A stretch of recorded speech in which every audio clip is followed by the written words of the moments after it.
Good afternoon. Good afternoon. Let us start. I think the current session. We are already late by 15 minutes.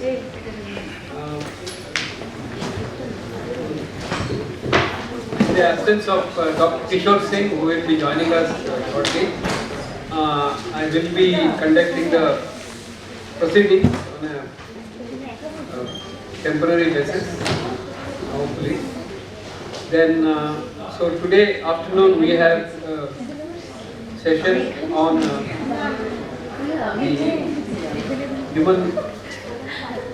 continuing on the human rights, development and human rights, on various aspects of, developmental aspects of human rights we will be discussing. And we have a very, erudite panel here. Presenting on various aspects of IPRs, on various dimensions. I think we are getting into a little bit of leg specialists, I suppose, on this issues. So now I have with me Dr. M. Gandhi. Dr. M. Gandhi has a long career of international law in international law.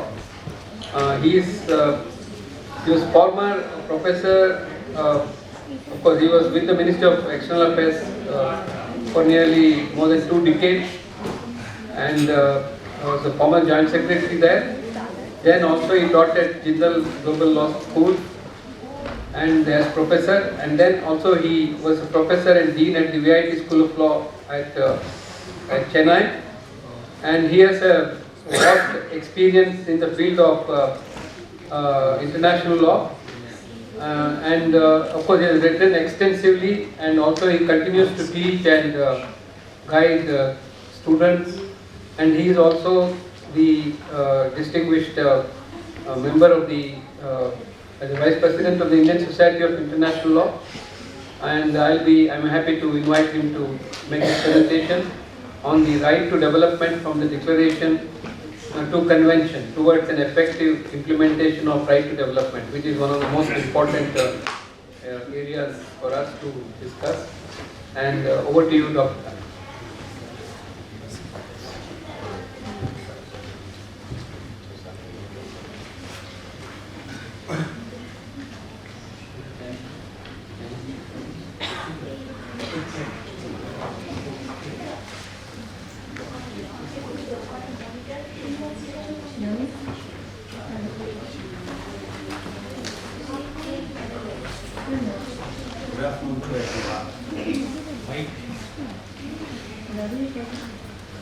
My apologies because I'm coughing continuously. I cannot help it, but I'll continue. All my panelists, we are friends, long-time associates in one way or other. And the other people who are sitting here, they are also long-time associates. But most important thing is, we have quite a number of students here, and other people also join there to listen what we are going to discuss today. See, this panel is development and human rights. Integrating development into human rights started with the concept of right to development. When they started originally, because I am doing research, my PhD research is also on that. The first resolution, the ECOSOC resolution, was in the 1970. Declaration was adopted in 1986. And when they adopted from the declaration, before that, they tried several methods how to integrate the development into human rights. So different approaches they tried. And finally they have given this declaration. So what is important is that 3 elements will be there in the declaration on RTD and associated discussions. First element is integrating the economic development into human rights, making the human beings are the center of development. And what is important to start with that, because this movement is completely a third world movement, and it was pushed in the name of economic self-determination. That is, the very important aspect of it is the economic, social and cultural rights should be implemented.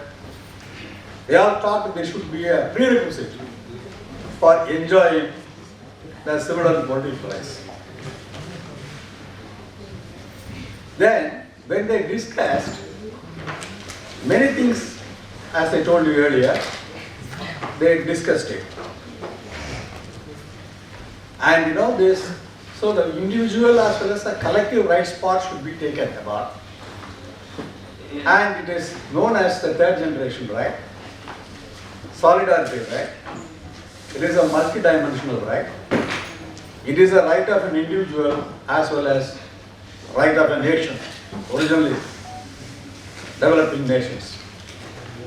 Now if we see that the right of a developing nation part has been completely removed, then they just move to the international covenant on right to development.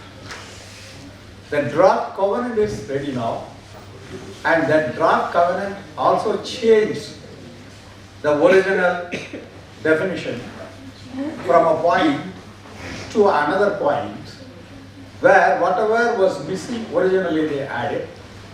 The missing element is environment has been included in the right to development.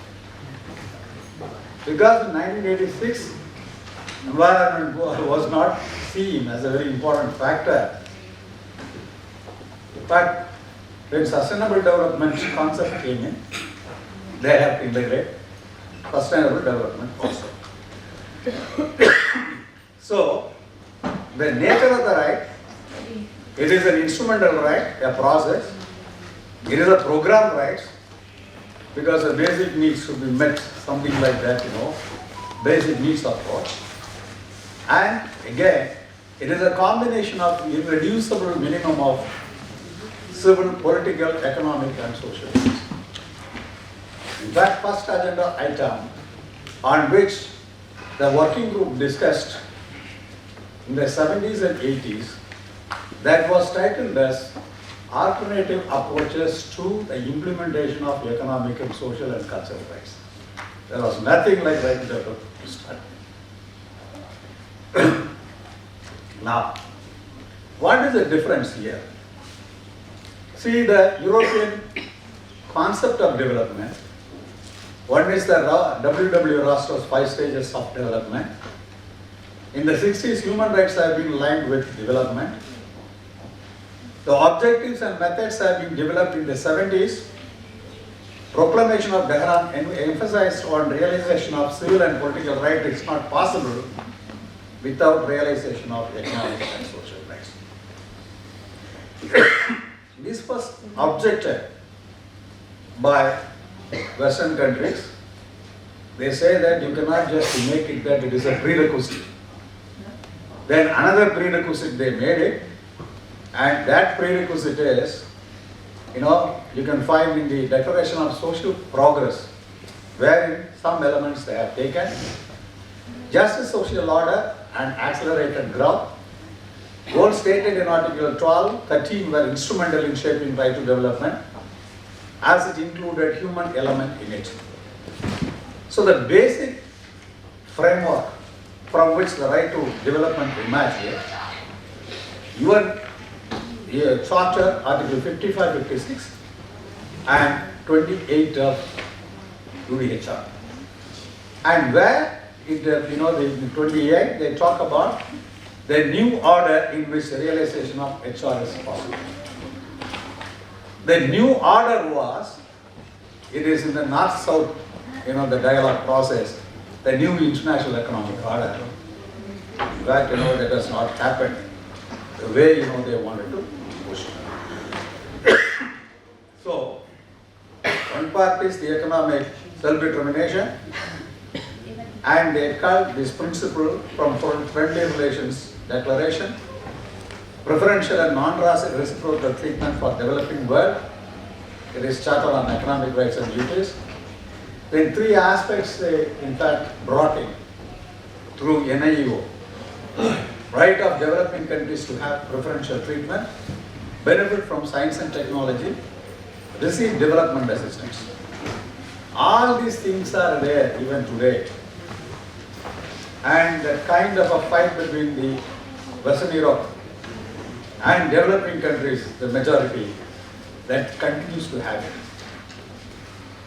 So the time has come now where they cannot just stop with the declaration, because the declaration is 1986. Some progress they have to make it. And there should be a realization of right to development, implementation of right to development.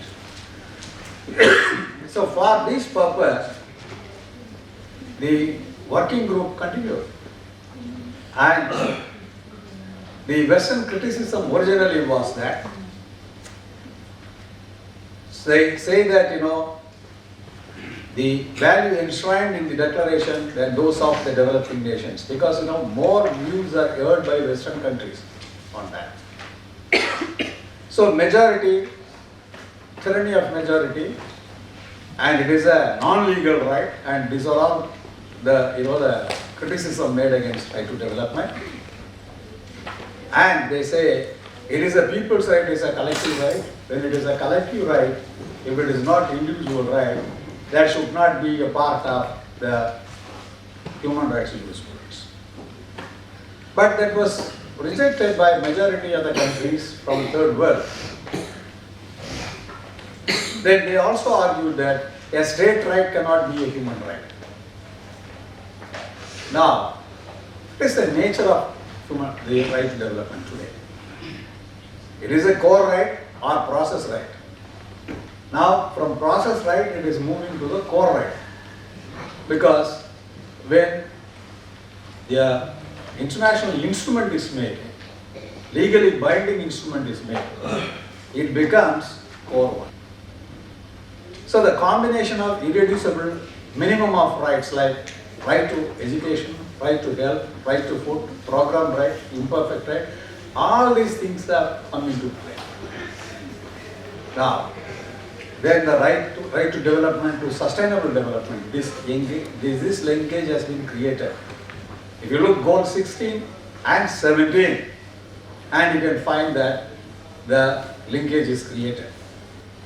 Then they had a outcome of task force, a task force created for the purpose of identifying the core, how to move forward. So, in order to distill the entire declaration into a core now, the task force proposed the right to our peoples, the individuals, to the constant improvement of their well-being. It is not the basic needs alone, they have to go beyond. So they say that constant improvement of their well-being and a national and global enabling environment conducive to just, equitable, participatory and human-centered development, respectful of all human beings. Then in the task force, what was the outcome? It has been summarized by Professor Stephen Marx.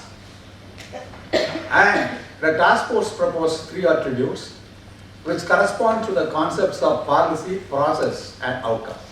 What is a policy? It is a comprehensive human-centered development policy. That should be there reflected. Process, participatory human right process. Outcome, social justice in development. So this is what they zero in finally. Then on that basis, non-aligned movement proposed to develop this as a convention. 54 countries including USA, Germany, EU and Japan are against the proposal. China wanted to have clarity on many issues. Then finally, a decision has been taken that right to development should be raised to the level of other human rights. then how to structure it. This was the issue. So in General Assembly, in its resolution 62-161 of 18 December 2007, called upon Council to implement aforesaid agreement so as to specifically raise right to development to the same level and on par with all other human rights and fundamental freedoms. Both the Assembly and Council have thereafter repeatedly adopted annual resolution to the same effect. So why we should have a legally binding instrument? So apart from the DRT, there is an overwhelmingly large number of resolutions, declarations and other policy documents which reaffirm this right every now and then. Then UN General Assembly has also time and again called operationalizing the right to development. So implement, operationalize the right to development. For that, you must have a legally binding instrument. So that was necessary. And finally, they have to establish legally binding framework that will promote, protect and ensure full, equal and meaningful enjoyment of right to development by all, as well as to guarantee the effective operationalization and full implementation at all levels. Now, working on the draft convention. And the draft convention, now, it has been, in fact, placed before the third committee. That committee has sent the draft to General Assembly. Originally, the working group since 2019 was working on the draft. First and second and the third revised draft, they have done it. Zero draft was in 2020 was released. In the zero draft consists of 36 articles. And now, the revised final draft, and it has 39 articles. This is the structure. When it was voted in the council, there are 29 states in favor, then 13 states against, 5 states abstained. And it moves to the UN General Assembly. The majority will be more, but at the same time, there is no consensus, even today. Now, so the draft convention on right to development, and it has 30 articles, exactly 39 articles today. Article 14 deals with directly to the unilateral coercive measures forbidding states to adopt them to pass, state and obtain the subordination of its sovereign rights.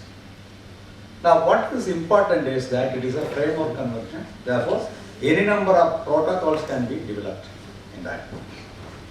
If you see the sessional break today, whatever the matters which are all discussed there, IPR and human rights, combating corruption for advancement of human rights, then business and human rights, and all these things are in fact integrated. So, very shortly I will, what is the scheme? Just I explain that and I'll go back to my seat. After that, when you ask questions, then I will reply. One is part 1, article 1, object and purpose, article 2, definitions, article 3, general principles. General principles are not at all, given in the Human Rights Convention except the Disability Convention. So the model adopted is Disability Convention model. Why general principles?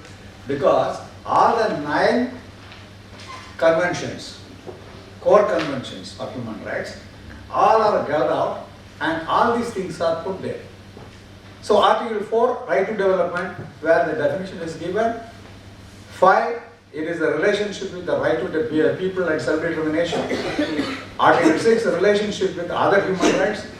Article 7, relationship with everyone to respect human rights and international law. Part 3, obligations. This is very important because normally this kind of a set of obligation, who has the obligation and other things is not given there.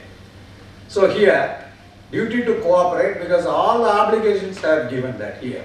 General obligation, international organization obligation, obligation to cooperate. All these things, the obligations run into several articles. Finally, in part 4, the establishment of implementation mechanism is there. And part 5, the international organization can be a party to this convention. Then there is a dispute settlement mechanism if anything comes. And it is the executive organ has been created, that is Conference of Parties, COP. Secretary General will constitute first COP. So from first COP, they will just work on. So this is the structure. The convention, if you just download that, you can find that the convention. There are about critical areas, and I very much doubt whether it will see the day. Anyway, it is a good start. Thank you very much.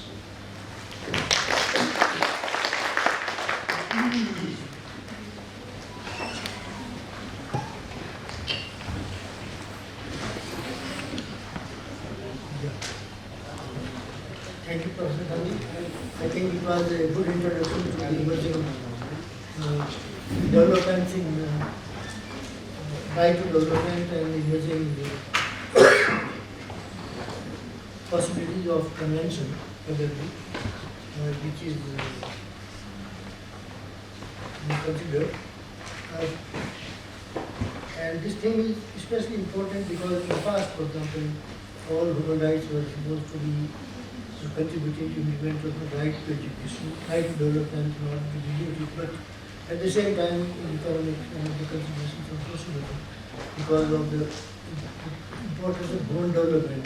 Now they are thinking to redefine development. So I hope very much that this question of what you mentioned, collective rights, solidity rights, will be something that will pave way for the thinking on this, because when we talk of human rights, we talk of, when we see development of human rights, and development will be various other areas which are very also important. Peace, like the discussion of right to peace,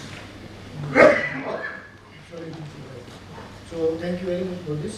With this, may I request Professor Vicky Abdul, Professor of International Legal Studies, JNU, Gurugram,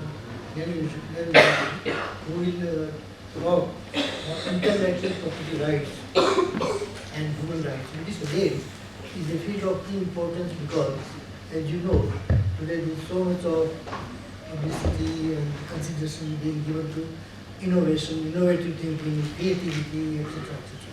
All this part of digitalization. And therefore, there are a number of digital, all knowledge is being appreciated by digitalization. And that is all kind of problems of misappropriation. A number of issues of importance in legal terms, but also in moral and ethical terms, as far as existing intellectual property is concerned, it does not fall the virtual world where here is being misdone. So thank you very much. Yeah, okay. Thank you. I'm very pleased to give you. Thank you, Chair. I think I'll speak for about 15 minutes straight away. IPRs and human rights is the topic I'm going to speak. And as you all know, this relationship is very important. And this relationship emerges out of the, I'll begin with actually we are at the Universal Declaration of Human Rights Act 75. This is a seminar theme. If you look at Article 27 of the UDHR, which says, I just read, everyone has the right freely to participate in the cultural life of the community, to enjoy the arts and to share the scientific advancement and its benefits. Everyone has the right to the protection of the moral and material interests resulting from any scientific, literary or artistic production of which he is the author. This is UDHR, Article 27, conceptualized way back in 1948. Then if you go to another 20 years, you have International Covenant on Economic, Social and Cultural Rights. This was this article, if you look at Article 15, which is one of the most famous articles, on which commentaries have been written, which says, the state parties to the present covenant recognize the right of everyone, number one, to take part in cultural life, to enjoy the benefits of scientific progress and its applications, to benefit from the protection of the moral and material interests resulting from any scientific, literary or artistic production of which he is the author. You can see UDHR shadows here. 2. The steps to be taken by the state parties to the present covenant to achieve the full realization of this right shall include those necessary for the conservation, the development and the diffusion of science and culture. 3. The state parties to the present covenant undertake to respect the freedom indispensable for scientific research and creative activity. 4. The states parties to the present covenant recognize the benefits to be derived from the encouragement and development of international contacts and cooperation in the scientific and cultural fields.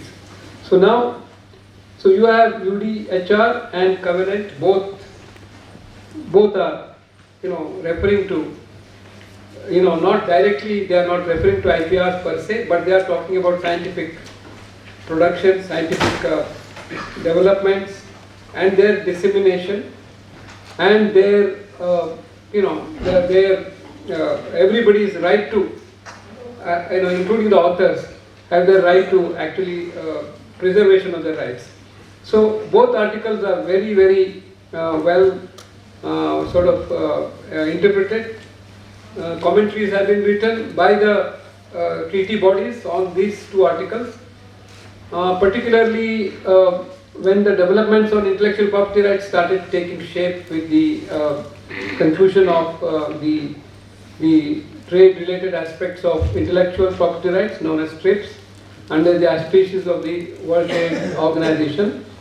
The TRIPS agreement is one of the agreements of the WTO, but which is within the rubric of WTO. So you should know the WTO rules apply to TRIPS agreement as well when you have to interpret or when you have to really take into account, but it's a standalone agreement up to a point because each agreements operate under the WTO system. Each agreement has its own council, TRIPS council, where all the member states are represented. And if you look at even TRIPS agreement, actually reflected in the, if you go into negotiating history, TRIPS agreement in Article 7 and 8, these are called flexibilities, TRIPS flexibilities.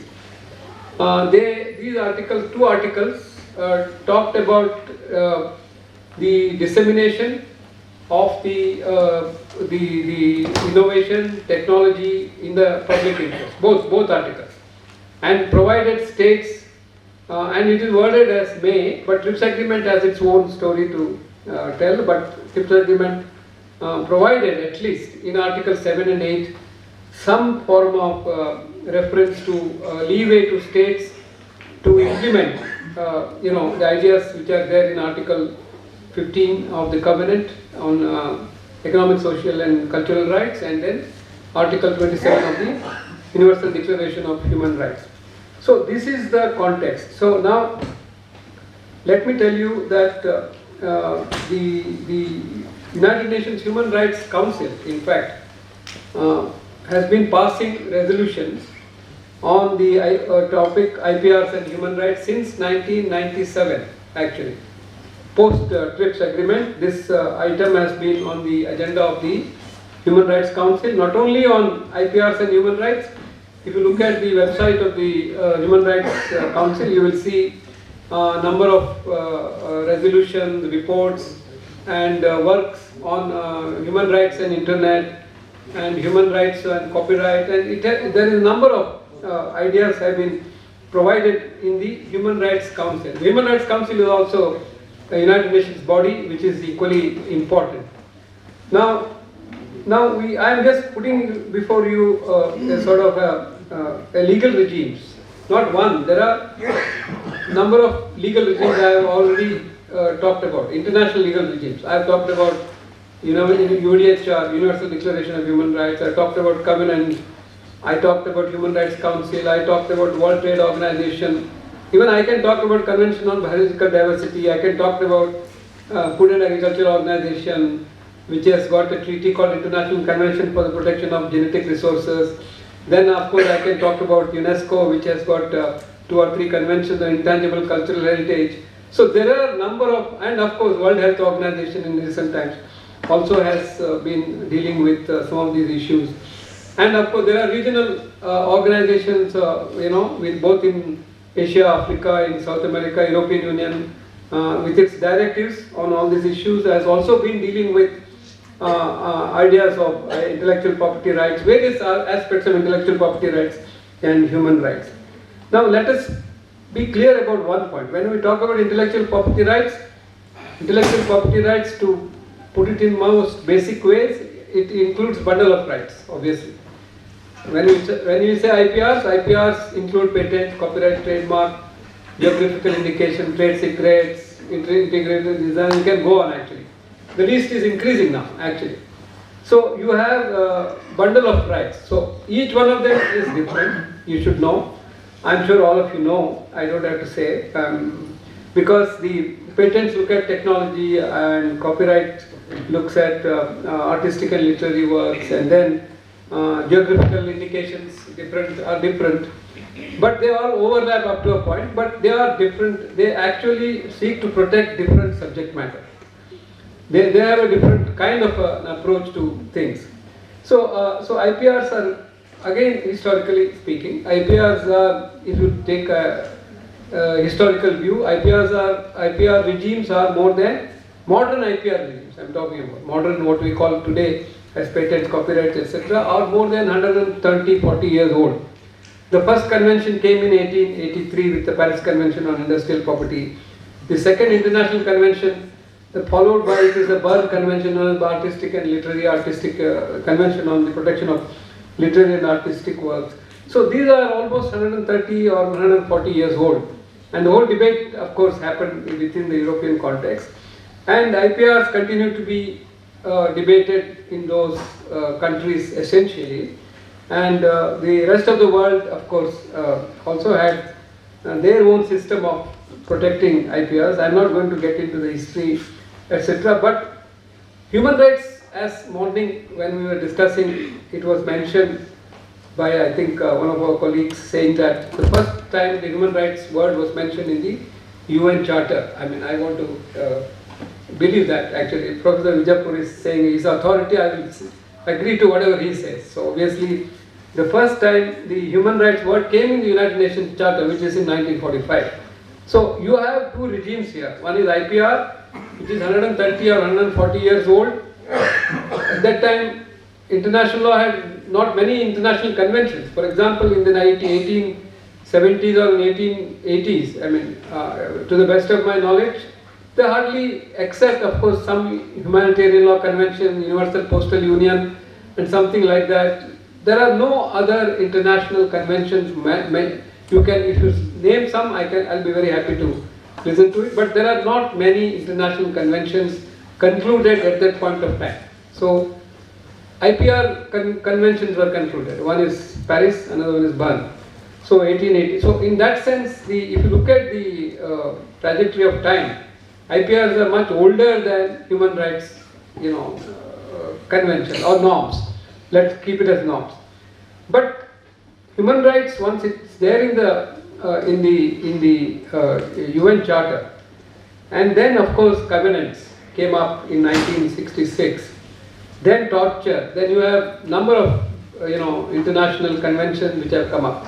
I just wanted to tell you that these human rights conventions norms which are created within the realm of human rights convention, particularly UDHR, the Universal Declaration of Human Rights, the normativity of UDHR we all should know is a declaration. See, a declaration is a declaration under international law. All countries are parties to it, not bound by the international convention. It is just as you can go and sign, all countries have signed. But UDHR is binding on states because It's a convention which actually reflects what is called the erga omnes or just cogence norms actually. The norms which are from which you can't have a derogation actually. That's where, if you look at UDHR from A to Z, morning we have already heard, they are norms which are actually states. I'm sure the constitutions of several countries, including our own countries, have reflected these norms in their constitutions. So that is the point where I was trying to say that 1945, even before that, it started almost in the League, didn't do it. The League of Nations, if you look at the League of Nations documents, the League of Nations had a limited agenda, so obviously to stop wars, and League of Nations didn't actually look at many of these extraneous things actually. But the United Nations Charter was much broader. It had a much broader vision because they had seen the problems which they had actually understood, because what to stop war, what should we do. So human rights was one important issue. So human rights as an article also about about norms and how to actually regulate norms and how to apply norms to even states, even to states who are not members actually. See, United Nations Charter is not simply a charter, it's a both a legal and a political document, and it can apply to members and non-members up to a point. So obviously there are obligations in UN Charter within the Human Rights Convention which apply irrespective of their, they have become more than customary international law. So IPRs have not become customary international law, despite their longevity. Longevity, state practice, opinio juris, despite that IPRs still remain in the realm of, what shall I say, well, in the realm of commercial enterprise or something like that. So far, at least, there is nothing I can see within the IPR regimes, taking recourse to as, if you look at TRIPS agreement, there is nothing in TRIPS agreement which you can say is a erga omnes or just cogent obligation. Human rights are. So now you have two regimes. I'm just trying to, bring in a bit of polemics here. That then IPRs and human rights. I mean, in case if there is a violation of TRIPS agreement, this is one of the questions. Some of the countries, when they made submissions to the TRIPS agreement, challenging the TRIPS agreement, some of the provisions, which is inflexible up to a point, and it actually changed the nature of TRIPS agreement. Actually changed the nature of the existing IPR, intellectual property rights. Intellectual property rights, all said and done, though they are not normatively at the international level, they are not sort of a just cogent obligations, but they had a public interest component always. If you look at that has evolved over a period of time. That's evolved both in Europe and later in several other countries, including India. In the 1940s and 50s, when the new Patent Act was actually enacted. I don't want to get into the history of our Patent Act, but which is important, we will come to that a little later. But just to tell you that the normativity of the IPR, I'll just finish. The IPR, issues in the context of TRIPS agreement is problematic because TRIPS agreement in the preamble in any agreement is very important, provides the objective and intent of the agreement, which actually called it private rights. And it said actually, and it also said that intellectual property are the private rights, but it actually went on to provide, as I mentioned to you in Article 7 and 8, certain flexibilities so that countries can implement some of these requirements in public interest, because patents, for example, have very direct implications of pharmaceuticals, access to medicine, copyrights have fair use, and other similar things, legislations are there. Then you have geographical indication. All of them have certain kinds of public interest obligations which states will have to implement, which we provided in our Patent Act. Chapter 16 of our Patent Act is very clear about it. It said 2 points. It said the Rajagopal Iyengar committee did an excellent job in 1950s to bring this particular enactment, which said 2 things are important for our patent regime. That said affordability and reasonable requirements of the market. Both have to be balanced. So affordability is access to medicine, which is human right actually. Many of our people in developing countries, global south, can't afford medicine. So because in case if they are very high rate, I think you can look at the shades of pandemic. and what happened to vaccines, and then what happened to not only vaccine, I'm not talking about vaccine, even production of vaccine and the raw materials, which WTO debated, UN debated, there are reports, and the TRIPS and Public Health Declaration which came in 2000 Doha Declaration, wherein I think they try to bring in some kind, because there was huge criticism of the TRIPS agreement because of its strict nature and then kinds of problems it created. So the TRIPS and Public Health tried to bring in some kind of that 2-page document which is available on the net, you can see. And public health, particularly if you look at the first paragraph of the TRIPS and Public Health, actually till that point of time no research actually happened in the areas of medicines or the problems which faced by some of the poorest countries in the world. There is no research on malaria, no funding is available, no research, perceptible kind of research is not happening. If you look at big pharmaceutical companies, they do in areas where they have, they can generate money. So obviously there are, and if you look at the first paragraph of TRIPS and Public Health, it actually talks about malaria and issues related to several developing countries' problems.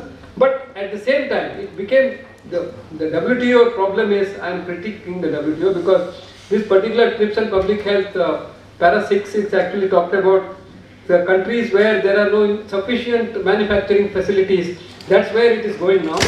The countries which have no manufacturing facilities, you should be able to put manufacturing facilities. Para 6, there is a whole amendment was made to WTO to ensure that there are no manufacturing facilities in Africa or anywhere, many of these countries, because that may not be viable.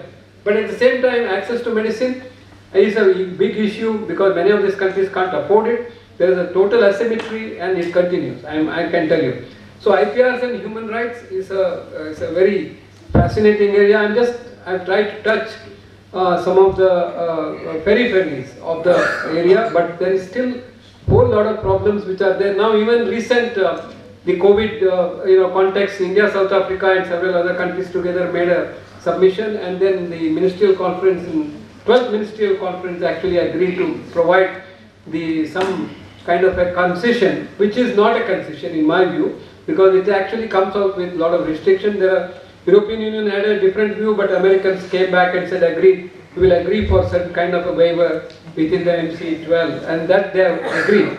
So, essentially I will conclude by saying that the relationship between intellectual property rights and human rights is a little technical, and it has to be seen in that context, but at the same time, IPRs are human rights. IPRs have a public interest component. That's I think not only me. I think the global world scholars believe that, which is true, and that needs to be really taken into account because of the nature of the right. Actually, IPRs are not simple rights; they are pretty complex rights. They are pretty and handle some of the most important, delicate areas which are important for human life: access to medicine, or even biological diversity issues, genetic material, or genes, etc. These are extremely important areas for all of us.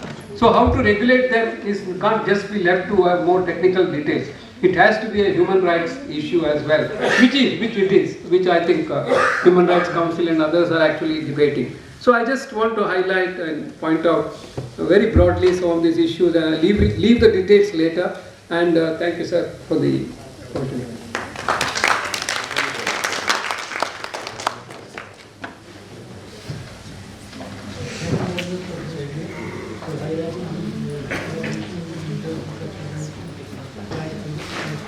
Thank you very much for highlighting these issues like health and intellectual property rights versus human rights and this issue of property rights.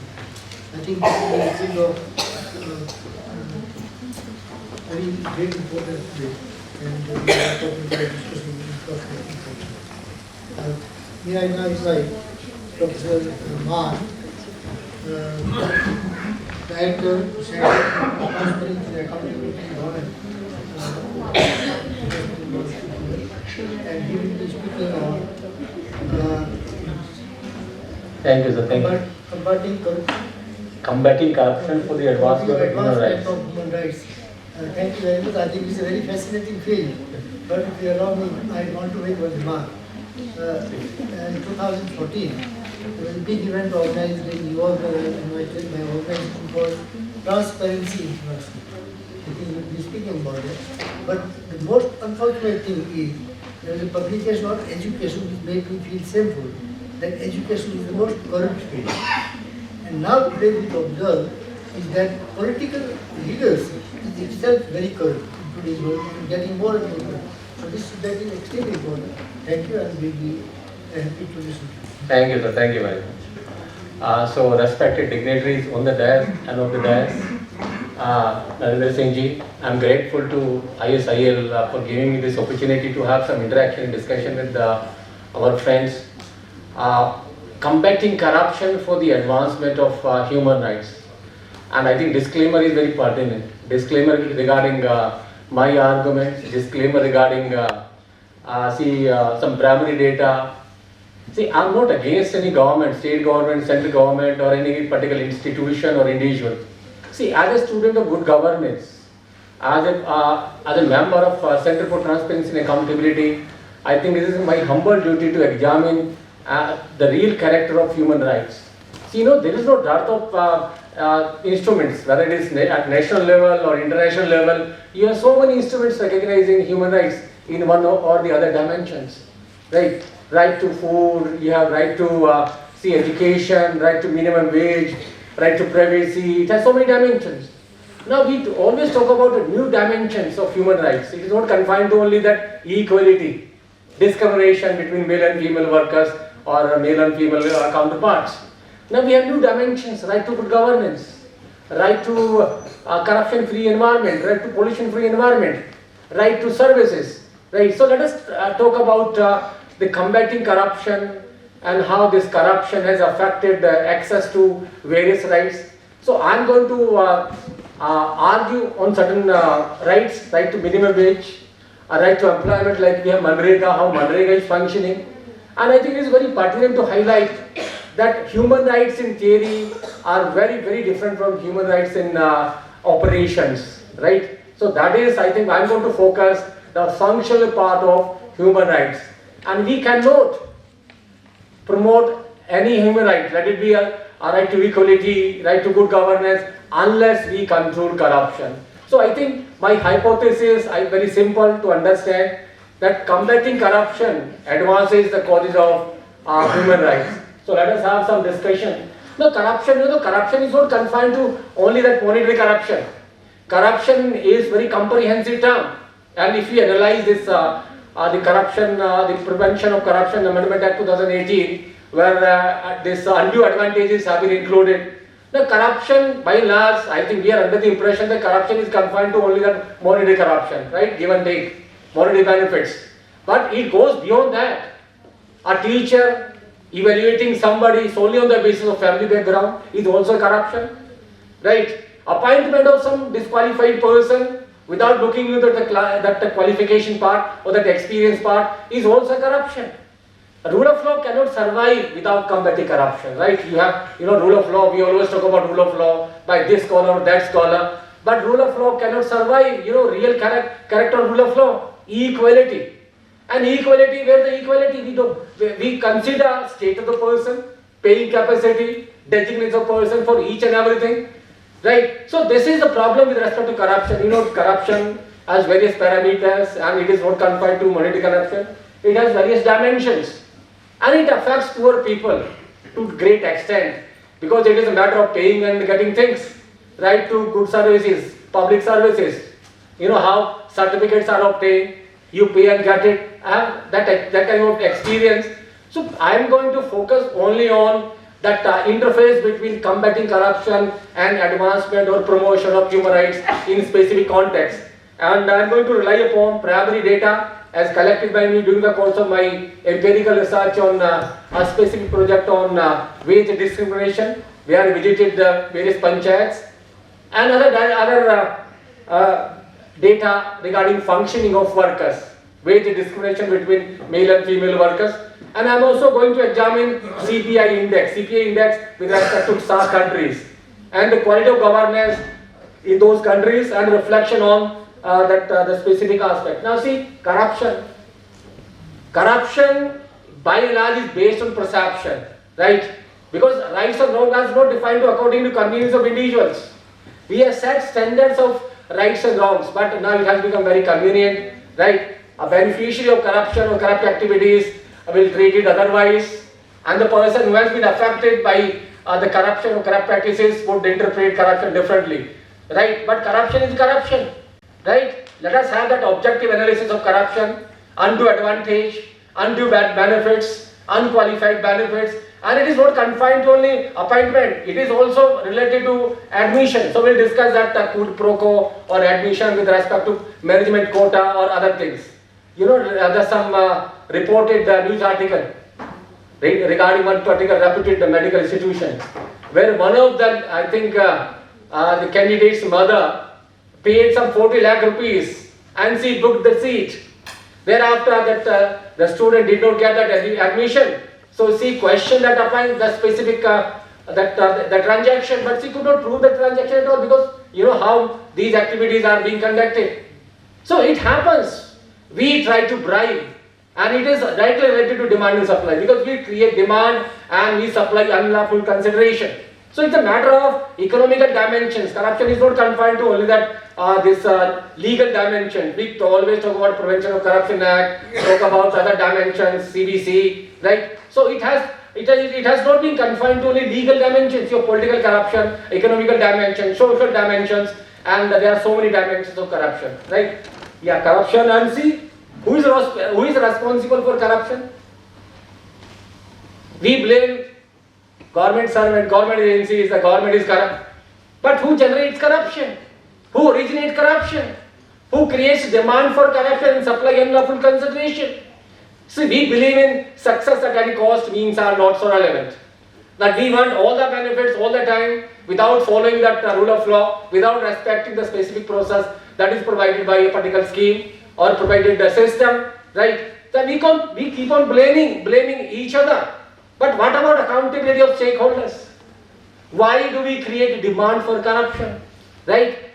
I see in most of the cases I've seen we violate traffic rules, then we try to bribe police forces. Thereafter we blame police force for being corrupt. So it is, I think, we are responsible for that state of affairs, right? So if we believe in ethical values, we try to follow rule of law meticulously. See what is happening in case of Bhutan. See that CPI ranking, I'm going to discuss that CPI ranking of Bhutan also, almost within 25 top nations. And whereas in other countries we have enacted so many legislations combating corruption in one or the other form. So we should not blame that that state government is corrupt or that government is corrupt. I think we need to introspect, right? If we meticulously respect rule of law, we respect human rights of other stakeholders, I think then we can stimulate and promote rule of law or take care of corruption. Now see, these are data available. See the corruption perception index based on certain perceptions, and this is managed by Transparency International. They do it regularly. They collect data from various stakeholders across the world and see that the kind of perception, because it is based on perception only. 89% people think the government is corrupt, right? Corruption in government services is a big problem, and this is because of us only again. 39% they paid bribe on one or the other occasion, and who is responsible? See, we believe in one thing, apni jeb bharo baki sambhalo. That is the only fundamental which is governing a right to access or good governance in today's context, right? अपना काम होना चाहिए, बाकी कोई कहीं चला जाए. That is the fundamental, I think, that is being practiced, that is being recognized by all these stakeholders. The only thing is, because the last person in the queue is not getting the benefits. So therefore, we go for other unfair means, and that is the problem. Because of that, everybody is being affected. Now see, this corruption perception index, right? I think for 4 years, 2019 to 2022. You know how the CPI is monitored or managed or regulated by Transparency International? See, they have come out with some kind of parameters in order to evaluate quality of governance, rule of law, and good governance related parameters in respective countries. On the basis of the feedbacks, they evaluate, they give appropriate weightage to all the components, and thereafter the CTI ranking is prepared. Now see, some countries, India 87, 86, 85, 85, right? Then Sri Lanka 94, 100, then so on, Pakistan, Afghanistan, and this ranking is also a reflection of respect of human rights in the specific countries. But I'm more concerned with this Bhutan, right? See the Bhutan ranking, 24, 24, 25, 25. Very small nation, they don't have RTI legislation, they have not enacted RTI legislation as of date. They have very limited legislations to take care of corruption. But it seems that they believe in rule of law, they practice rule of law, and the governance is based on dharmas or etc. etc.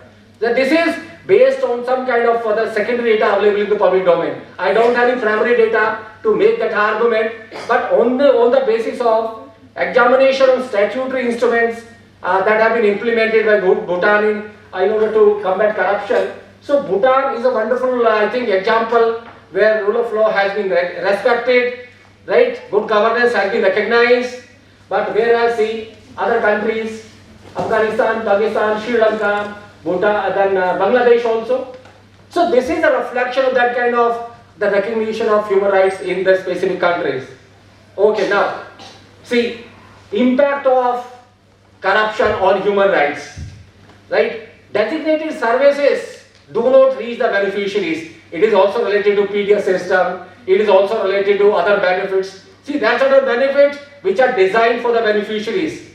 But you have such kind of system because of the filtration in the system itself, when the beneficiaries do not have access to those quality services. You can relate it to any particular aspect, whether it's right to education, right, providing midday meals, then Manrega scheme, how Manrega scheme is being diluted. I have that first-hand experience of taking care of that part, right? So corruption affects everybody, right, in different dimensions.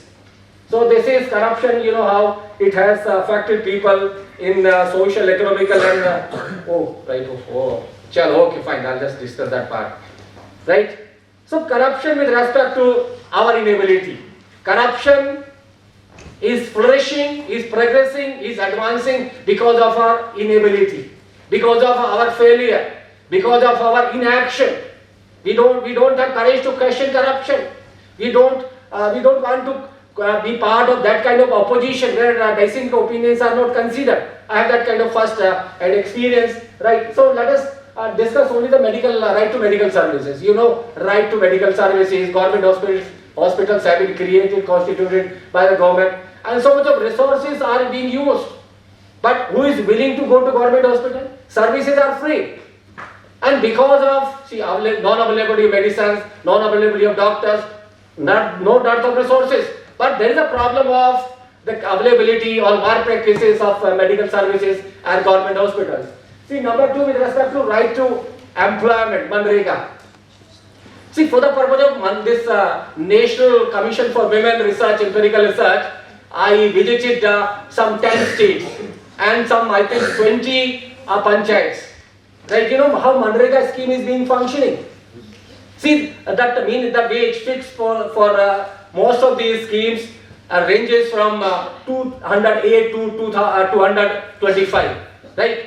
And see that minimum wage in those localities, I think that hovers around 400, 300, 350. So what is the practice that is happening in case of Manrega?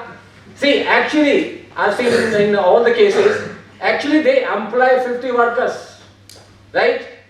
They employ 50 workers, 50 workers are engaged, but whenever the bills are prepared, they show it to double, right? Because they have to take care of that minimum wages also. Nobody is willing to, I think, work for 208 rupees, whereas they are getting some 400 rupees in other cases. So that is the way how Manrega scheme is being affected. Number two, right to minimum wage. We always talk about minimum wage, and minimum wage has been considered part of Article 23 fundamental right. But during the course of my research, where I collected, I think, data from 3,707 male and female workers, there is a rampant problem of minimum wage. Workers do not get a minimum wage as notified by the government, and they don't have courage to file a complaint because there is no mechanism that is available to protect workers. The moment complaint is filed, they will be thrown out of the employment. Right? So there is no dearth of human rights, but there is a problem of enforcement, empowerment, and sensitization. Just conclude because time constraint. Otherwise, there are so many things which are required to discuss. Right to education also, you know how admission, management quota, appointment, and especially how teachers. Teachers in private institutions are right. They are supposed to get that UGC scale, but how many teachers are getting the UGC scale? Who is so serious about that right to salary, right to employment, right to wage in that case? So they are being exploited, and our all regulators of legal education or other technical educations are so silent about that kind of exploitation. They are not in a position to question that exploitation. So this is the way how things are happening. I think we should also take care of that specific part. Just conclude that, right? So what are the remedies, Remedies regarding controlling corruption, honesty, integrity must be recognized. I strongly believe in C, S-E-E. Number one, sensitization.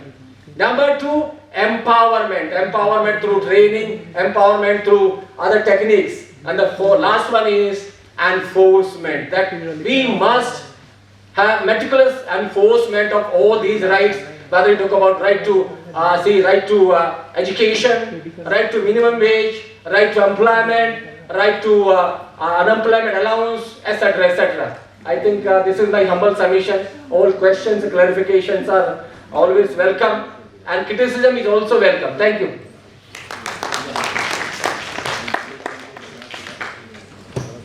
Thank you, Dr. Mark. I think this question is very important. Thank you. I had forget only. Thank you for the very good analysis of corruption and reality vis-a-vis the human rights concept and how we should try to enforce our strongly in order to minimize the violation. Now we have a pleasure to listen to Professor Dr. Vijay Constantine, Professor Dean S.R.M. University, and he will be talking on business and human rights in India. It's also again a very important subject because there is a lot of discussion now everywhere on how you can initiated by business.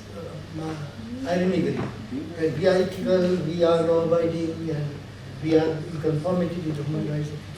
So I think we need to have a political inception and insight into the problem. Yeah, thank you. I'm here already. A very good afternoon to all of you, and it gives me a pleasure to be in this hall. I find a lot of students here, and I draw your attention because I was amongst you once upon a time. I was sitting there, and I find the photographer here, our Sardarji, and I have seen his second generation is now here. It's quite happy to see that. It is an interesting proposition today we are discussing, that is human rights. And human rights is an issue, which actually affects everyone. It is not an issue which affects only one section of the society, and you can see the contemplation that how many topics and what is the varied area of scope of the human rights. It includes many dimensions. 1948 UDHR came, and then thereafter there are two conventions which came, 1976. But it took a long time to realize that businesses also need to be put attention to on human rights, because businesses play a very, very important role in affecting human rights, either positively or negatively. And it is very important, and it was World Economic Forum wherein Kofi Annan, the Secretary General then, thought about it and appealed to the businesses and said that we need to work on these dimensions, and that is how UN Global Compact came up in 1999, which gave 10 principles. And these 10 principles, basically, if you will look at it, initially these were aligned to Millennium Development Goals, and later on this went on to align with our Sustainable Development Goals, which we presently are having, that is the 17 Sustainable Development Goals. If you look at these why, if this particular 4 principles or 4 major areas, the 10 principles which I am talking about here, you will find it includes human rights as one of the pillars, right? There are 4 pillars in it, and my friend Professor Mann was talking about corruption. That is also one of the pillars, and important pillars, because the money which is meant for development, if it goes into corruption, probably the development is not going to happen, and we are actually eating away from a poor's plate. So that is something which needs to be addressed. However, my presentation will not cover all these 10 principles because it is not possible at all. Let us focus on human rights and what has been done, and actually whether it is a lip service or actually something happening on ground is something which we should consider. Simultaneously, in 2015, there were a number of changes which also happened, and United Nations, actually the Human Rights Council, appointed a special rapporteur or a special representative, John Ruggie, and he gave his framework, and that framework is applicable to business. And he said basically that it is a triple framework that is called protect, respect, and remedy.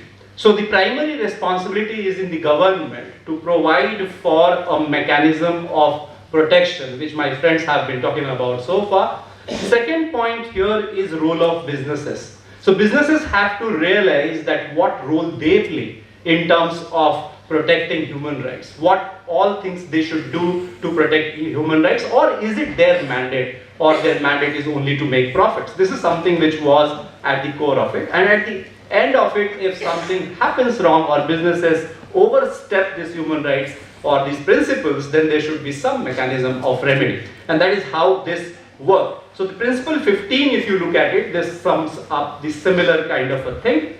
Let us come down to India and see that whether we have adopted this in letter and spirit, or what is the position. Because if you will look at international conventions, we always say that maybe the municipal law or the country is not obligated to apply it or maybe fully implement it. However, in this area, at least we can be proud or be happy that a lot has happened as far as business and human rights, or business and overall the global compact principles are concerned.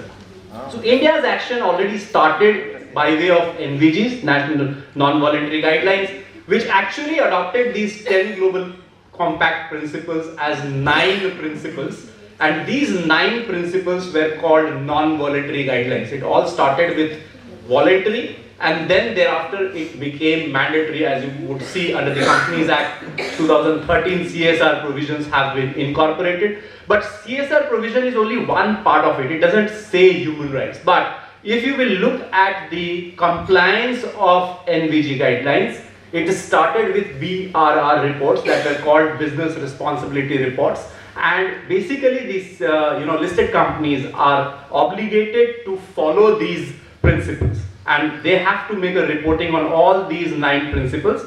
And principle 5 of this particular report talks about human rights, and it obligates the companies or the enterprises to be sensitive to human rights.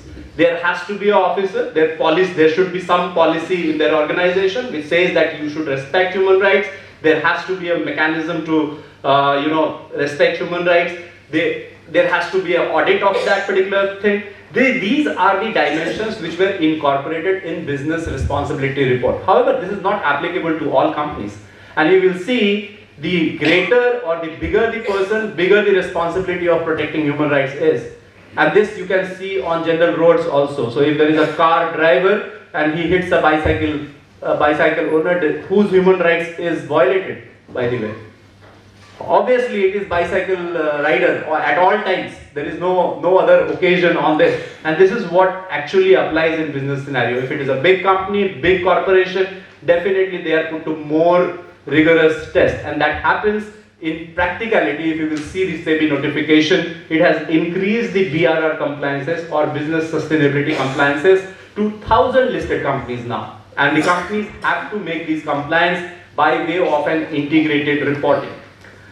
If you see this business and responsibility and sustainability report of 2022 and 2023, which is the applicability part, it talks about many things. And if you will look at the overall frame of this, it talks about the compliances or overview of entities' material ESG rankings. Now I will tell you why we are talking about this reporting. For a simple reason that now there is a concept of greenwashing and blue washing. A lot of companies are claiming that we are doing ESG, we are doing protecting human rights, but there is no data. If you go and ask and want to compare X and Y company and see that how much they have worked on human rights, you will not get a ready data. So it becomes very problematic for a researcher to actually research and come out with some finding against a company or against an enterprise that whether they are following human rights or not. Once a while you will find that okay, there is some major event happened and then there is a human right violation. Otherwise you will not get that comparative analysis, and general public, generally the investors, I think many of you may be investing in companies, but how many times we ask that whether the company is following human rights or not, whether our investment is going into the company which is giving us more profits or it is the company which is protecting human rights. This is something which has to be asked and questioned. My friend Professor Mann already pointed out, as an individual, we have to rise if we need to protect human rights. We have to make accountable the system. First, we have to make ourselves accountable, and that is the bottom line actually in all these aspects. Coming back to BRSR, now if you will see there is a 2023 notification. It is a technical subject. It will take a long time. I don't have much time here. 15 minutes is a very less time to explain this whole concept. But just I will show you this format, which you will see. This is the latest format on the BRSR. And if you are seeing this, this is talking about KPIs, key performance indicators. Now, when we talk about outcome-based, when we talk about measurement, things actually mean business. It is not a generic statement. You are going to measure at the end of the day that how much of a greenhouse gases you have saved, how much of electricity you have saved, how much renewable energy you have utilized. This is something which needs to be captured and brought forward. Similarly, in the human rights context, you will find some questions which are there in this particular whole format. Like, for example, you will ask them that what is the ratio of your gender in your organization? Whether you are catering to all genders, what is the ratio of people, whether you are paying all wages properly or not. So there is one dimension which I wanted to specifically highlight was leadership indicators. This is though not a mandatory recommendation, this is a voluntary compliance which one has to file, and it is asking pertinent questions. And one of the pertinent questions which it asks is whether the leaders, whether the people who are working in the organization are having training on human rights, whether they understand what is human rights. So a person who is sitting in the board must understand that what is human rights. Till the point that happens, till the point our politicians, our people, our leaders know what is human rights and how is that particular compliance. I'm conscious of it. 3 minutes more. So it is how that particular overall dimension is. And if we look at the compliance part of it, it has just started. And it is moving towards 2027. If you will look at till 2027, there will be top 1,000 companies of BSE and NSE which will be actually complying with this. And when we have that particular data, probably we will be in a situation to give a critical review and a critical analysis of these things. So my request to the researchers or the students who are here is do some research in this area. Try to find out data, because there is a lot of data on BSE and NSE website. And a critical analysis, a comparative analysis will be probably the solution. And be conscious, that is what I would say. Thank you.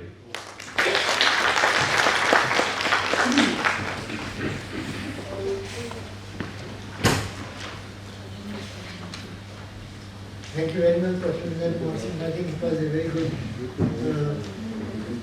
exposure to this current issue of how business can be more responsible, more accountable, and the situation in India is very issue. Now we have Dr.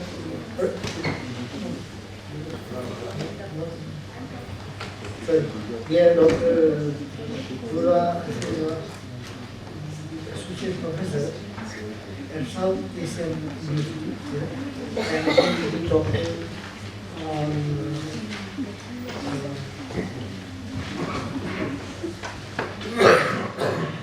accepted. Yeah. Right to self-determination and International Court of Justice. Yes. Thank you. Thank you, Dr. Singh. Okay, I'll be speaking on one of those traditional rights considered as important human right, the right to self-determination, and the contribution of the International Court of Justice, not necessarily contribution of the International Court of Justice, but how it has looked at the right to self-determination in the last 75 years or so, starting from 1940s onwards, the late 40s onwards. So there are few cases on which the International Court of Justice extensively dealt with the question of right to self-determination. In fact, it's not just few, there are roughly you can say around 10 to 12 cases. So all of them from late 1940s onwards, that is from 1948 to, you can say from 2000s.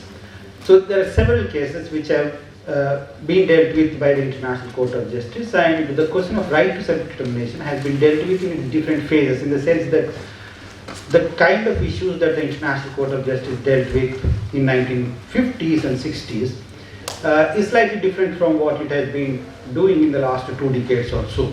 But there are certain core issues that remain at the center of the International Court of Justice jurisprudence. So it all started with from 1950s advisory opinions. But before that, just very quickly and briefly, when we are talking, we are meeting here in relation to Universal Declaration of Human Rights and Human Rights Day. Interestingly, the UDHR does not refer to the right to self-determination. So there is no reference to right to self-determination as part of the 1948 UDHR. And prior to that, UN Charter extensively included certain aspects as part of the UN Charter framework. Of course, there are 2 specific references to the right to self-determination, but more than specific reference, the most important part of the UN Charter is Chapter 11, 12, and 13. Now, these are the 3 chapters which, in fact, where there is no reference to right to self-determination, but the core of right to self-determination, which has been dealt with later on by the ICJ, in fact, focuses on those parts, which is with regard to Chapter 11 is the non-self-governing territories, Chapter 12 is with regard to the trusteeship council system, and the trusteeship council as part of Chapter 13. And now these are the issues which, in fact, the whole idea of the trusteeship system was borrowed from the League of Nations Covenant through the mandatory system, and that was, in a way, kind of an important deviation from the traditional colonial understanding. Now that is a bit of a history with regard to the right to self-determination, where in a political sense, because we now speak more right to self-determination in a legal sense, but its initial foundations were more in a political language. And that all started with Lenin's major contribution to the right to self-determination, which of course you do not find much of a reference as part of international literature. We mostly start with Woodrow Wilson, but that is something an injustice, even in a political sense, to look at it. But people like Brownlee and others did recognize that later on, that how an important contribution by Lenin has been missed out as part of international literature. But that is just prior to the First World War. After the First World War, the fundamental question was that how to look at the right to self-determination in terms of its colonies, both as part of the European system, end of the First World War, but also larger colonial system. But for some reasons, the thinking at the global level was changing against the classic colonial system. So therefore, all those countries or territories which were defeated as part of the First World War, which were predominantly as part of Ottoman Empire as well as German colonies. Now what had to be done with those colonies? Now the one could have been that probably it could have been taken over by other victorious powers after the First World War, but that did not happen. Now that did not happen, that is how the system of mandates have been included as part of the League of Nations Covenant under Article 22. So therefore, instead of the classic colonial administration, the administration has been shifted, not that they got the independence, no, they did not, but it has shifted to an international institution under the mandate system. So as part of it, the League of Nations was a mandator, but the territories were given to mandatories. So in other words, it's not a classic colonial situation, but still the territories did not get independence, but these territories were given to mandates. Now, what is happening today in Palestine is what really started it under the League of Nations systems. I think somebody asked Edward Said that what was the major development in 20th century that took place in 1917. So everybody thought that he would answer that October Revolution, but he said no, it is Balfour Declaration which is the most fundamental issue with regard to Palestine, which is as good as important as October Revolution. So that happened under the League of Nations system, this entire mandate system, where Palestine, in fact, the mandates were divided into A, B, C, and Palestine and others, Syria and others, were under A, which means most advanced territories which became independent, which can become independent sooner. But that did not happen. Now, there's a different story, we are not going to be getting into that. But the most important part for our discussion is with regard to Southwest Africa. Now, this is where the International Court of Justice engagement with right to self-determination started. Now, this is one case which, in fact, International Court of Justice dealt with in 6 cases, means 4 advisory opinions and 1 contentious case. And all of them are related to Southwest Africa's independence. And these 2 contentious cases are effectively 1 contentious case, one is a preliminary stage and another is the second phase. Now, the most important part of the 4 cases or 6 cases together in relation to Southwest Africa was, Southwest Africa was a German colony after the end of the First World War. So Germany renounced all its territories to the victorious powers, but the victorious powers did not take them, but they put them under mandatory system. So Southwest Africa was one of those territories of Germany which was classified as C category mandate, and that was given to Britain. But instead of Britain doing it, it has been made as a colony of a colony. Britain did not rule it, but it gave to South Africa. So continuously after the First World War, Southwest Africa came under the control of South Africa. So it was under the mandate system, the mandate was given. After the collapse of the League of Nations, the territory was being ruled continuously by South Africa. So, but after that, after the United Nations came into existence, South Africa refused to comply with its obligations vis-a-vis the United Nations, which ideally should have been succeeded from the League of Nations system. But South Africa refused to do that. So this was the beginning where what was the status of Southwest Africa after the collapse of the League of Nations, because that was a mandatory, but no longer the League of Nations exists. So therefore, what is its current status? So that was the first advisory opinion which was sought by the General Assembly. The court's response was very clear that it is a mandate system, it continues, and the Southwest Africa should continue to report to the United Nations. It was an option given to South Africa whether it want to refer the matter or bring this Southwest Africa territory under the Trusteeship Council or not.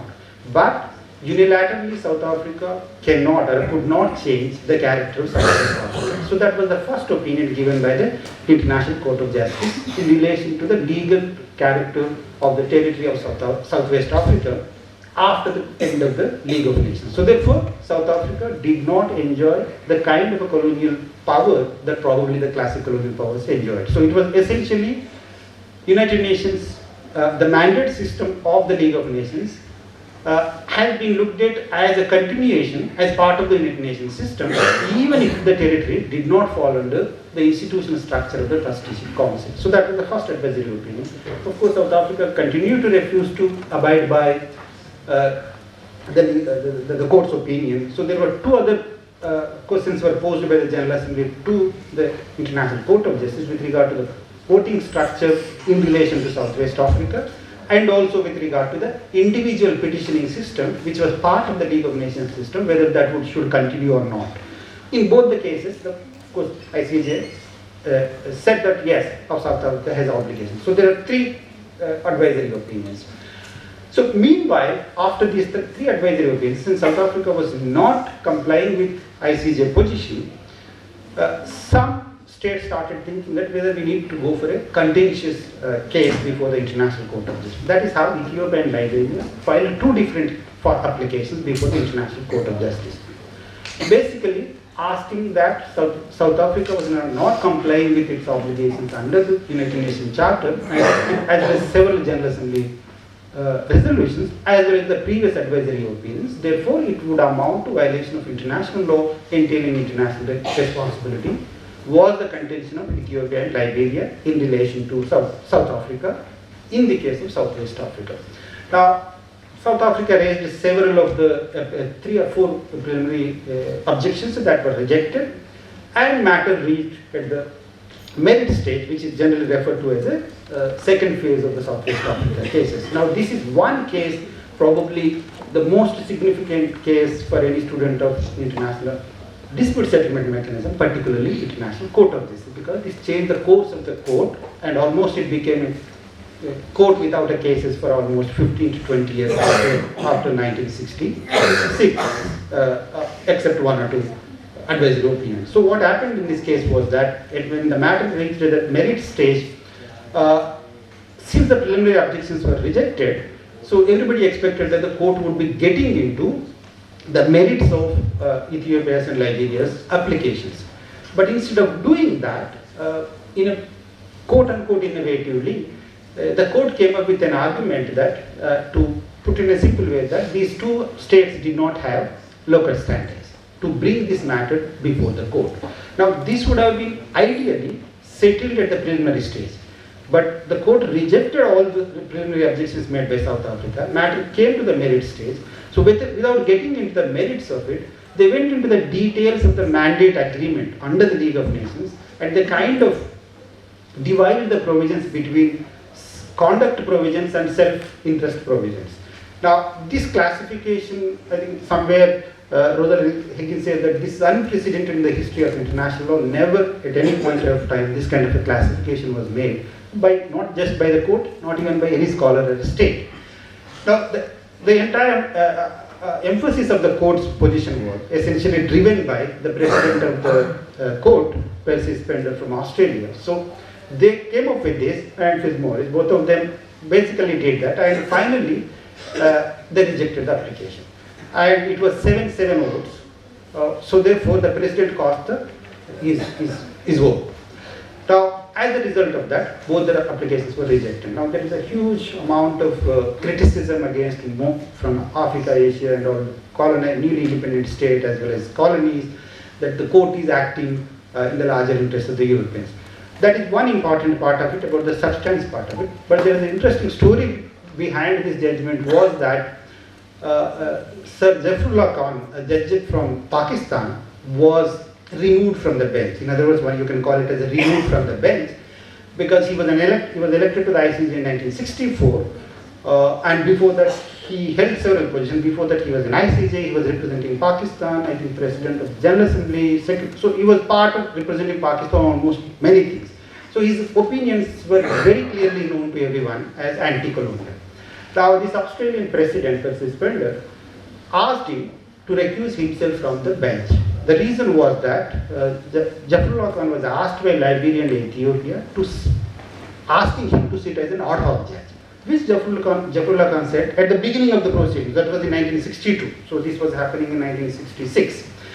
And Zafrullah Khan said that I do not want to be part of it. Now, the president of the court, Percy Spender's view was, since they already approached you earlier, so therefore it would be conflict of interest. You cannot sit on the bench.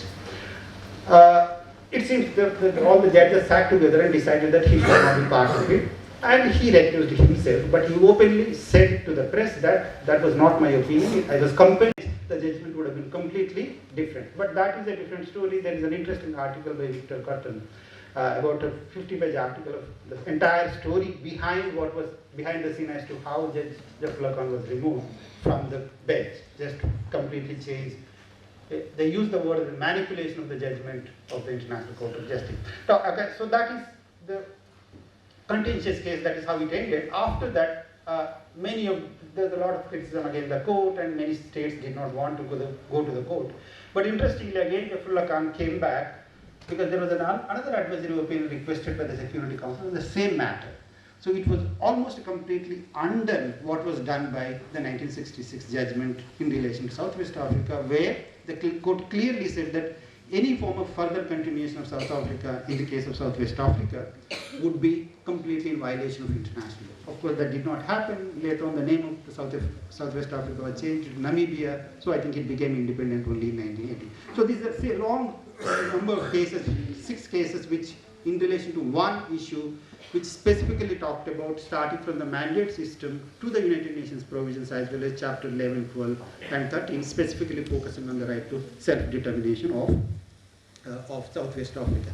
The other important case was Western Sahara case, where I just very quickly point out that on one issue which specifically the International Court of Justice talked about is the concept of terra nullius, which was at the foundations of the colonization which used to take place, was the subject matter of discussion. So the issue was that at the time of colonization by Spain, whether Western Sahara was a terra nullius, a territory not belonging to anybody. So that was the question which was posed by the General Assembly Advisory Opinion. The court very clearly said that no, it was not a terra nullius, in the sense it was not a territory not belonging to anybody. It means it was a territory which belonged to the people of certain. So, but the court were, in a way it's a problematic one, but it very clearly said that despite the difference of opinion, but the state practice then, that was when the colonization by Spain took place, there was a general state practice where it was acceptable that if it was a terra nullius, you could go and claim sovereignty over that. That was the position. Of course, in the case of Western Sahara, that was not the case. But wherever there was some form of a political or a social organization among the people, then that could not be considered as a terra nullius. So, in one way, it accepted the existence of the concept of terra nullius, which was the foundation for many colonies.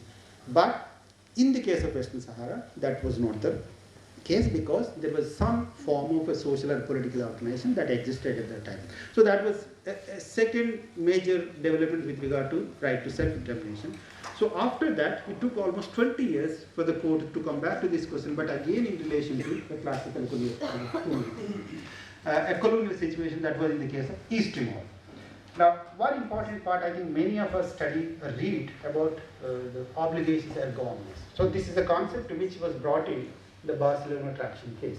But interestingly, it is almost kind of well established that this case was nowhere related to this concept thing. So everybody gets surprised at why this concept of obligations erga omnes came into Barcelona traction.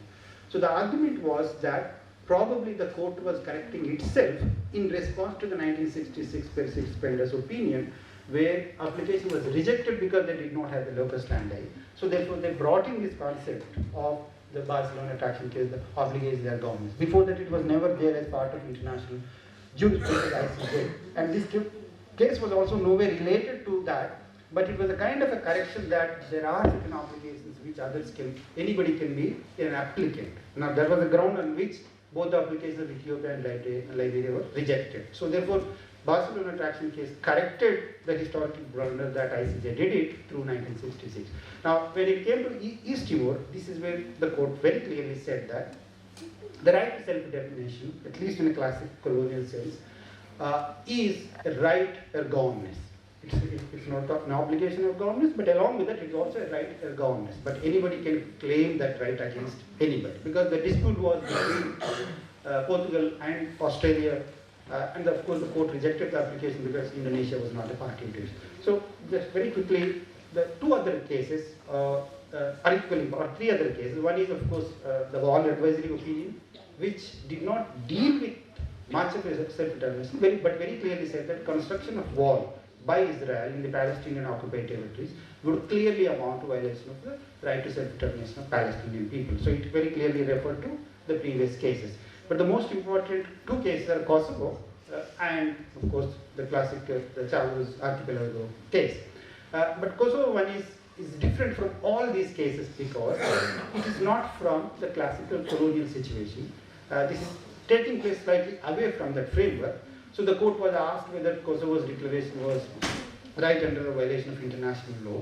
But the most important thing it said was that it divided the right to self-determination to the second part of the 20th century and previous ones.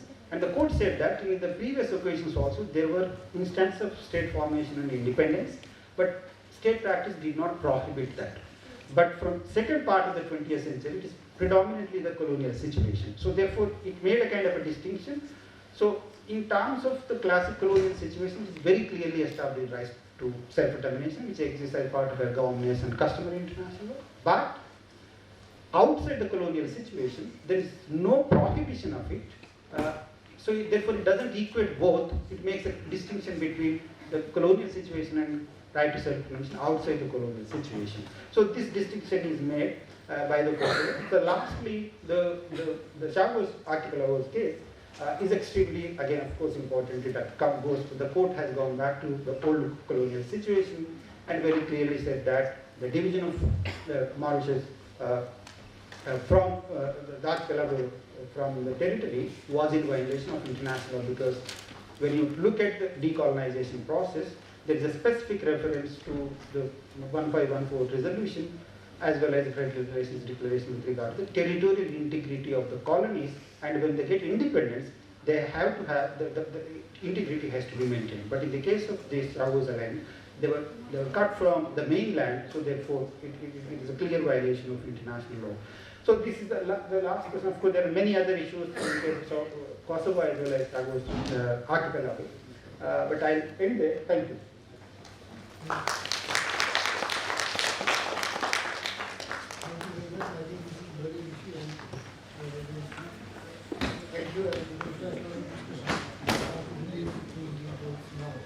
in today's world, when we are talking about global citizenship and many of the issues related to self.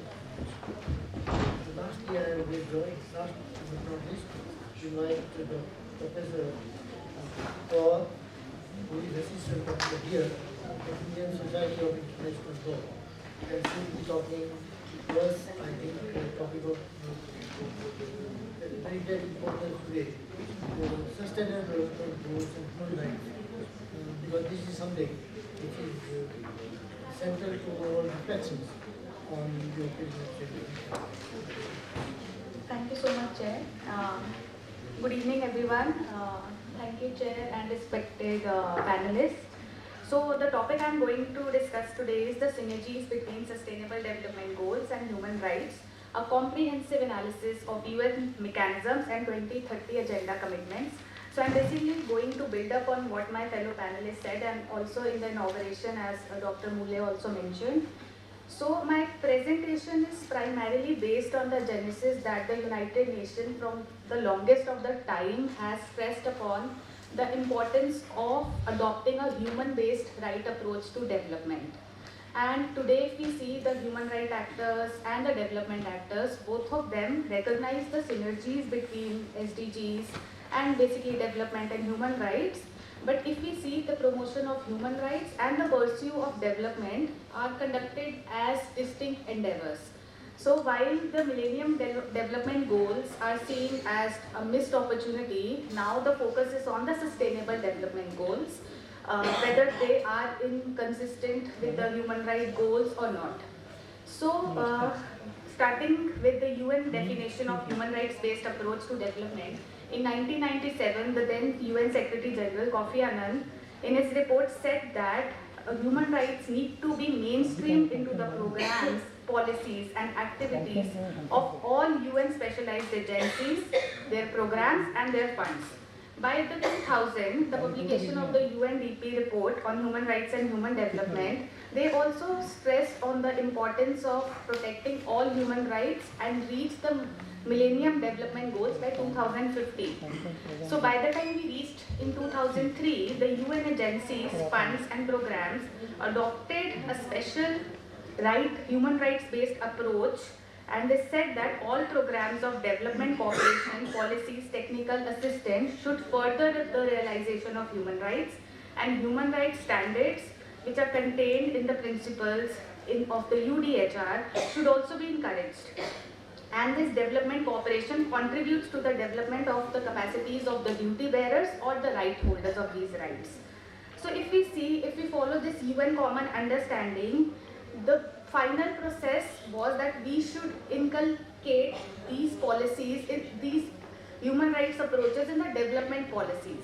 So this human rights based approach to development therefore implies we should have an effective legislation, institution and policy frameworks which should be fully in place to basically realize the economic, social and cultural rights also, and it also implies that the state's obligation should be explained at all the levels, national, international, and the independent monitoring should be there along with the accountability system.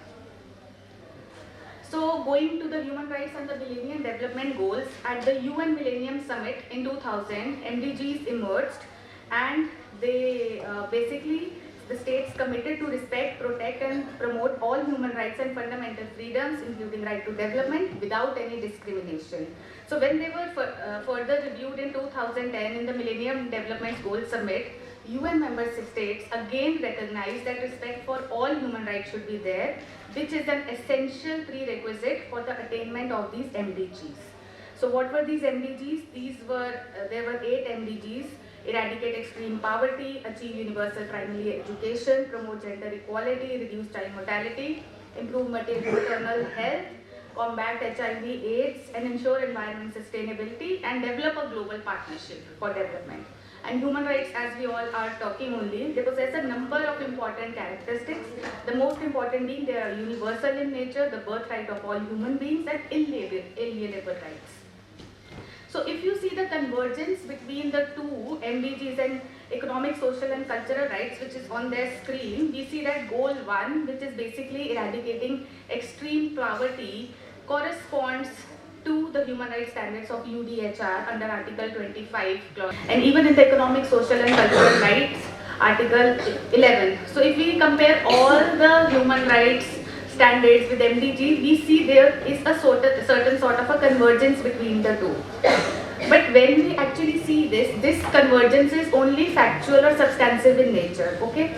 They probably deal with, they are from UDHR, ICESSR, and then, but at another level, do their objectives also converge? That is questionable. So on a factual level, if we see that goal 2 corresponds to UDHR Article 26, all of these are substantive convergence, but not on the objective level. So what are the mutual benefits which MDGs and human rights had for each other? So first of all, having MDGs, they highlighted the need to realize often neglected economic and social rights.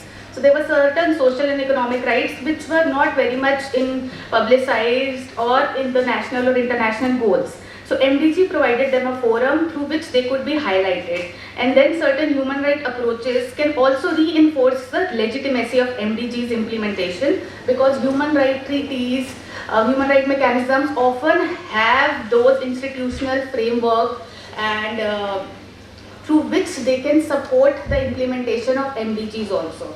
So through their treaty system, through accountability mechanisms, through informal justice system, through national human rights institutions, they can actually promote the MDG also. So these all are mutually beneficial to each other. But if you see from the perspective of the implementation of these MDGs, a joint statement was issued by the UN Committee of Economic, Social and Cultural Rights and UN Commission on Human Rights in 2002. They described the central role to be played by human rights in the implementation of these MDGs, providing a strong normative framework reinforced by binding legal obligations, increasing the level of empowerment and participation of individuals, ensuring non-discrimination and attention towards vulnerable groups. So this was how the MDGs had to be implemented. So now came the criticism of MDGs, why these actually failed. The first of all, the main problem with them was the accountability gap. So there was no monitoring framework, and which was very, if there was, it was very informal in nature, and human rights seemed to be a part of the general policy narrative, and there was no specific obligation to them. And MDGs targets are not sufficiently focused on the poorest of the poor or on inequality within the country. So basically, MDGs often required states, for example, to halve their poverty indicators. So how that was problematic was, so in the data which came was obviously there were discrepancies in the data because they only focused they focused on the well-off in the poor range also. So the poorest of the poorer were left from this. Matt Darrow currently, who is the coordinator of the Office of High Commissioner for Human Rights, in the joint program between OHCR and UNDP, stated that MDGs were technocratic in nature and reductionist in nature. So their lack of ambition was there to address the root cause of poverty, no legal obligation was there was gender blindness and everything. There's a wonderful report on that. So how they criticize the MDGs. And ignorance of human rights at the outset, as I mentioned, both in the conceptualization and articulation of the goals. So I have mentioned on the screen, if you can see, I have mentioned all the statements made by UN Special Rapporteurs, like on Mr. Oliver on right to food. He said the major deficiency of the MDG is their failure to recognize human rights as essential to any sustainable development strategy. Human rights are not just symbols, they are also tools, and they are valuable because they are operational. So similarly, there was statement by 17 procedure mandate holders on Human Rights Council on the post-2015 development agenda, and also there was joint statement by the chairpersons of the UNHCR, all the treaty bodies. So moving on, now we have to move on, and came the post-2015 development agenda. In September 2015, 170 leaders gathered at the UN Sustainable Development Summit in New York, which they adopted the 2030 Agenda for Sustainable Development, and what they committed was to build upon the achievements of the MDGs and to seek to address their unfinished business. So the 5 pillars were protecting people, planet, prosperity, peace, and promoting partnership. So the SDGs aim to protect people through which states committed to end poverty and hunger in all their forms and dimensions, and ensure that all human beings can fulfill their potential in dignity and equality and in a healthy environment. So there were a lot of efforts made by Human Rights Mechanism. The lead efforts were taken by the UNHCR Council, Special Procedures and Treaty Bodies, as well as the Office of UN High Commissioner. So starting from the 2012, in its resolution on the right to safe drinking water, for the first time, to build upon the post-2000 framework on the values outlined in the MDG, they said the fundamental principle was to respect human rights, equality and sustainability. Then in 2014 also, the UN Special Rapporteur on minorities issue also vocated the inclusion of minority issues in post-2015 agenda. And then UN Special Rapporteur on human rights of migrants also stressed on the importance of including human rights of migrants. So if you can see on the screen, all these, how these agencies actually helped in the efforts to get the development agenda into action. The UN special procedures also, they stated that human rights norms and standards provide concrete guidance as to how goals and targets for post-2015 development agenda should be framed. And also the chairpersons of the UN High Commissioner treaties, in the 10 UN Human Rights Treaty issued 2 joint statements with regards to the negotiation of the post-2015 development agenda. And if you see on the screen, all of these, what is common between them is the accountability mechanism which was missing in the previous MDGs. So they required accountability mechanism to be there. Similarly, the UN High Commissioner for Human Rights also stressed for a strong accountability framework along with the OHCHR. So in the SDGs, explicit human rights commitment in the 2030 agenda was also there, which said that universal respect for human rights and human dignity, the rule of law, justice, equality and non-discrimination should be there. In adopting the 2030 agenda, states have explicitly committed to fully respect the human rights of women, children, youth, migrant, refugees, internally displaced persons also. And in defining the 17 SDGs and 169 related goals, states have underlined that they seek to realize the human rights of all and to achieve gender equality and empowerment of women, girls. So if we now compare the realization of all SDGs with economic, social and cultural rights, we see that around 156 of the targets from 169 targets are linked to the human rights and the labor standards. Like goal 1 of ending poverty in all its form, including eradicating poverty, we have a corresponding human rights standard of right to adequate standard of living in the UDHR in Article 11 of the ICECR and CRC also. Also with regards to goal 2, so I have done a comparison which will be reflected in my paper later. So of all the goals which correspond to the human rights standards. So it has been done for all the 17 goals and their corresponding human rights standards. So what was missing? Which elements of these economic, social and cultural rights were missing, which were not covered in the SDGs? So basically if we see that cultural right was only partially covered under target 11.4 and the technological innovation and transfer are also partially covered, which are linked to right to enjoyment of benefits of scientific progress. Then important elements of health could have been defined better, that health should be universalized, fine, but the availability, accessibility, acceptability and quality should also be there, and mental health could also have been figured more prominently in the SDGs. So what is the current situation? So in 2023 right now, the situation is more worrisome with regards to the slow implementation of these sustainable development goals, because the countries have not accelerated enough with regards to these goals. They have not progressed enough. In addition, the recent crisis of COVID-19, the cost of living has increased, and then poverty has increased, and the recent conflicts are also there, the natural disaster, climate change, all of them have contributed to the slow acceleration of these goals. And the Global Sustainable Development Report 2023, the latest one, it highlighted that the significant contribution of science and evidence-based action is required to actually counter the uncertainty and address these global challenges, so that there is an eradication of poverty, ending of hunger, tackling the climate changes and biodiversity loss also. Yes, sir, I'm just obviously then moving towards how we are on the halfway point to 2030. At the end of halfway point towards 2030, the SDGs are majorly off track, as we discussed. The crises that have wiped out the year of SDGs progress are interrelated. So all these things, the climate problem, the refugee crisis, the conflicts, COVID-19, everything which have led to these crises, so the same interconnectedness can be used to amplify the crisis and offer opportunities, so that there is integrated recoveries, more strategies are there, and systematic risks are also addressed. So leaders must address medium and long-term trends also that are having systematic effects across the sustainable development goals while dealing with the immediate crisis. And should also be obviously rising awareness and commitment to these SDGs, but these need to translate into action. So there is a lot of talking in all the international forums, but no action is there. So that is also a major point which is required.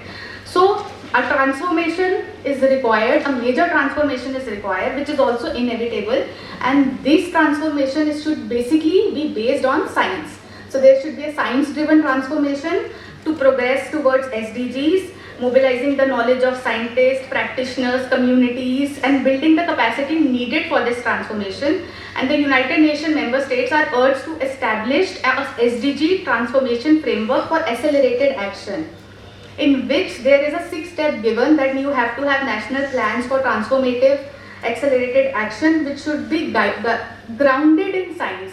So all of these actions basically are dependent upon the science. So whatever you collect, that data, you have to secure that data also, you have to invest in that data. States are obligated to invest in finding that data and analyzing it, and then local and industry specific planning needs to be there, which should feed actually into the national plans. And there should be fiscal space, more tax reforms, and investing in all these things which is required on the country based level. And government and other actors need to steer this transformation by activating synergies in each of these 6 entry points.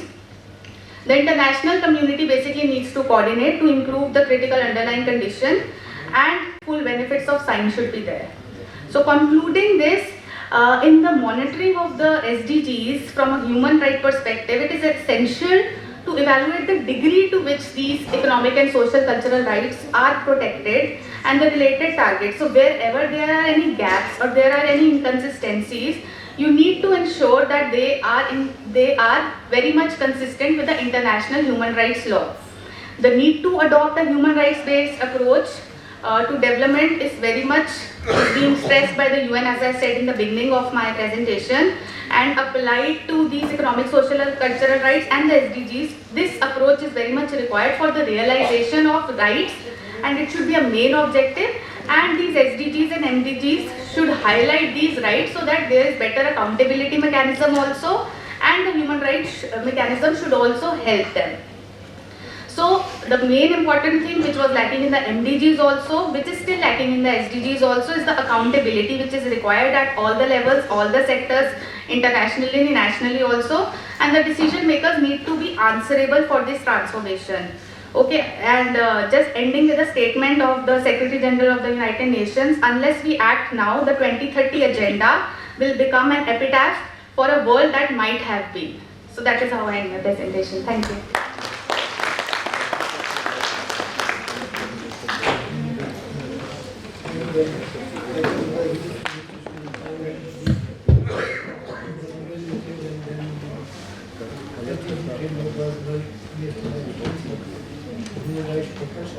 Now, of course, the future of the science, trying to science, human rights, the future agenda, it will be considered the next session of the General Assembly. So I think we have come to the end of this good discussions. I'm not sure if you allow organizers, we can give 1 or 2 minutes for questions or Kelly, or you would like to personally interact with them. So if there is anybody who is insisting on some query question, in that case, I think let's conclude the session, but very briefly. I will be too brief. I just will share one joke about topic on corruption. Yeah, this is with regard to him only. Everyone should be because this has relevance for everyone. One aspect which due to shortage of time he could not elaborate. The remedies how to address the corruption. Corruption is universal. I have a joke to share with everyone because when we teach about corruption, combating corruption should begin from home. There was a small family of 3 persons, husband, wife, and a little daughter. Just one minute. No, you are supposed to put questions or queries, not to give here The observation is not allowed. No, you please put the question or query. Or make your own presentation. I will ask him a question. I will ask him a question. The girl asked a question to the father. Daddy, can you explain me what is corruption? Daddy says, bring a bottle of beer for me, I will explain to you. Then little girl says, Father, mother has asked you to stop drinking. Then father says, you get one good ice cream also for yourself and then bring a bottle of beer for me. How do you explain this one?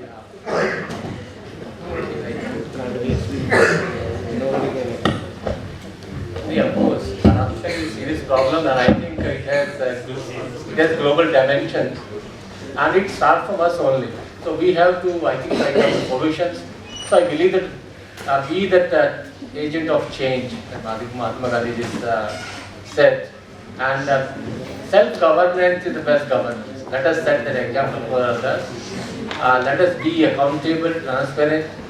And I think law alone cannot make any difference. We have so many laws. There is no doubt of restrictions. But I think we require to imbibe ethical values. So we can control. I think elimination is not possible at this particular stage. Because we have considered corruption as an ethical part of daily routine. We are not so serious about corruption. So I think ethical values can take care of corruption. Self-governance can also take care of corruption. And this is my humble submission. Thank you, sir. Thank you. I think exceptionally regretful that we don't have time and running late.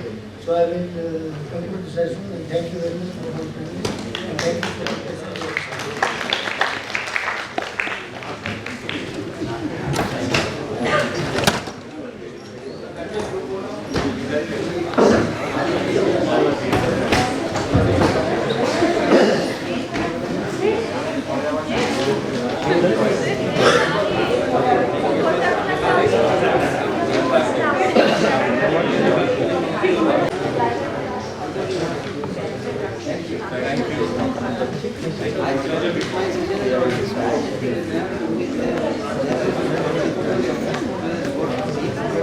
Yeah.